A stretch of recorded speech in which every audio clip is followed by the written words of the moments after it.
ನಮಸ್ಕಾರ, ಹೇಗಿದ್ದೀರಾ ಎಲ್ಲರೂ? ನಾನೊಂದು ಹೊಸ ಸೀರೀಸ್ ಸ್ಟಾರ್ಟ್ ಮಾಡಬೇಕು ಅಂತಿದ್ದೀನಿ. ಸಿಂಗಾಪುರದಲ್ಲಿರೋ ದೇವಾಲಯಗಳ ಬಗ್ಗೆ ಪರಿಚಯ. ಗೂಗಲ್ ಸರ್ಚ್ ಹೇಳುತ್ತೆ ಸಿಂಗಾಪುರದಲ್ಲಿ 30ಕ್ಕೂ ಹೆಚ್ಚು ಹಿಂದೂ ದೇವಾಲಯಗಳಿವೆ ಅಂತ. ಅದರಲ್ಲಿ ಎಷ್ಟು ಸಾಧ್ಯನೋ ಅಷ್ಟು ದೇವಾಲಯಗಳ ಪರಿಚಯ ಮಾಡೋ ಪ್ರಯತ್ನ ಮಾಡ್ತೇನೆ. ಇದು ನನ್ನ ತಮ್ಮ ಫ್ರಮ್ ಅನದರ್ ಅಮ್ಮ ರಿಷಿಕೇಶ್ನ ಬಹಳ ದಿನಗಳ ಒತ್ತಾಸೆಯ ಮೇರೆಗೆ ಮಾಡ್ತಾ ಇರೋ series. So here is Temples of Singapore episode 1. ಇವತ್ತು ನಾವು ನೋಡೋ ದೇವಾಲಯ ಶ್ರೀ ರಾಮರ್ ಟೆಂಪಲ್ ಚಾಂಗಿ.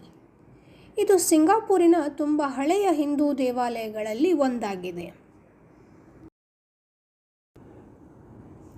ಈ ದೇವಾಲಯದ ಇತಿಹಾಸ 1930ರ ದಶಕಕ್ಕೆ ಸೇರಿದ್ದು.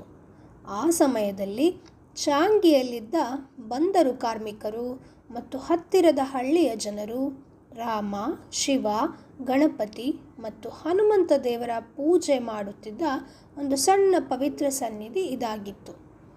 1943ರಲ್ಲಿ ಬ್ರಿಟಿಷ್ ಇಂಡಿಯನ್ ಮಿಲಿಟರಿ ಫೋರ್ಸ್ನ ಸರ್ಜೆಂಟ್ ಆಗಿದ್ದ ಶ್ರೀ ರಾಮ ನಾಯ್ಡು ಅವರ ನೇತೃತ್ವದಲ್ಲಿ ಈ ಸನ್ನಿಧಿಯನ್ನು ಒಂದು ಸಣ್ಣ ದೇವಾಲಯವಾಗಿ ನಿರ್ಮಿಸ್ತಾರೆ.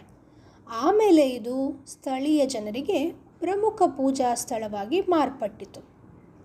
1978ರಲ್ಲಿ ದೇವಾಲಯವನ್ನು ಪುನರ್ನಿರ್ಮಿಸಿ ಹತ್ತಿರದಲ್ಲಿದ್ದ ಇನ್ನೆರಡು ಹಿಂದೂ ಸನ್ನಿಧಿಗಳಾದ ಆಂಜನೇಯ ದೇವಾಲಯ ಮತ್ತು ಶಿವನ ದೇವಾಲಯವನ್ನು ಸೇರಿಸಿ ಈ ದೇವಸ್ಥಾನವನ್ನು ಅಭಿವೃದ್ಧಿಪಡಿಸಿದರು. ಇಲ್ಲಿ ಪ್ರಮುಖ ಹಬ್ಬಗಳಾದ ರಾಮನವಮಿ, ದೀಪಾವಳಿ ಮತ್ತು ಹನುಮಂತ ಜಯಂತಿಯನ್ನು ಬಹಳ ವಿಶೇಷವಾಗಿ ಆಚರಿಸುತ್ತಾರೆ. ಹಬ್ಬದ ಸಮಯದಲ್ಲಿ ದೇವಾಲಯವನ್ನು ಬಹಳ ಸುಂದರವಾಗಿ ಅಲಂಕರಿಸ್ತಾರೆ. ಇದು ಕೇವಲ ದೇವಾಲಯ ಮಾತ್ರ ಅಲ್ಲ, ಒಂದು ಸಾಮಾಜಿಕ ಕೇಂದ್ರ ಕೂಡ ಹೌದು. ಇಲ್ಲಿ ಸಾಂಸ್ಕೃತಿಕ ಕಾರ್ಯಕ್ರಮಗಳು, ಪೂಜಾ ತರಗತಿಗಳು ಮತ್ತು ಚಿಕ್ಕ ಪುಟ್ಟ ಆಹಾರ ವಿತರಣಾ ಕಾರ್ಯಕ್ರಮಗಳು ಕೂಡ ನಡೆಯುತ್ತಾ ಇರುತ್ತೆ. ಇಲ್ಲಿರುವ ಶಿವಲಿಂಗಕ್ಕೆ ಸಾರ್ವಜನಿಕರಿಗೂ ಅಭಿಷೇಕ ಮಾಡೋ ಅವಕಾಶ ಇದೆ. ಇಲ್ಲಿನ ಒಂದು ವಿಶೇಷ ಅಂಶ ಅಂದರೆ ಸಿಂಗಾಪುರಿನ ಇತರ ಧರ್ಮದ ಜನರು ಈ ದೇವಸ್ಥಾನಕ್ಕೆ ಬರ್ತಾರೆ. ಇಲ್ಲಿ ಹಿಂದೂ ದೇವತೆಗಳ ಜೊತೆಗೆ ಕ್ವಾನ್ ಇನ್ ಮತ್ತು ಬುದ್ಧನ ಪ್ರತಿಮೆಗಳು ಇವೆ.